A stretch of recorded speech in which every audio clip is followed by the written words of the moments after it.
Spoštovane delegatke, spoštovani delegati, spoštovani predsednik, gospod Janez Janša, cenjeni gostje, vsi ostali prisotni.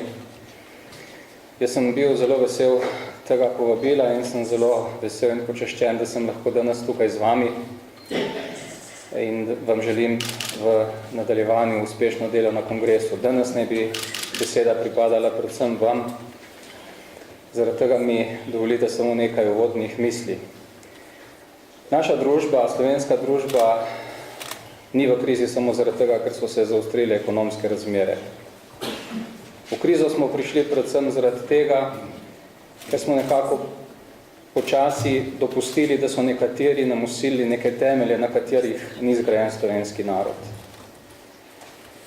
Dopustili smo, da je prevladal pohlep manjšine.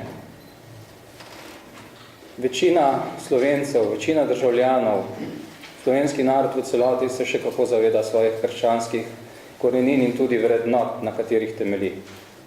In naša skupna naloga je, da ponovno naše delovanje utemeljimo na vrednotah, na katerih smo tudi nastali. Jaz sem zelo vesel, da danes poteka ta kongres tukaj v Stični, ker še vedno nekako v ozadju odzvanja pesem, entuziazem, veselje mladih. Želim, da tudi kongres izveni v tem duhu. Še posebej sem vesel, ker vidim toliko mladih obrazov danes tukaj v dvorani in ker smo v prazničnem času, ker se nam bližajo prazniki, vam ob tej priložnosti seveda želim, da jih preživite lepo. Želim vam tudi vesele božične praznike, ponosno praznovanje dneva samostojnosti in enotnosti in želim, da si podarite darove, ki se jih ne da kupiti z denarjem, so pa ravno zato neprecenljivi. Uspešno delo še naprej, hvala lepa.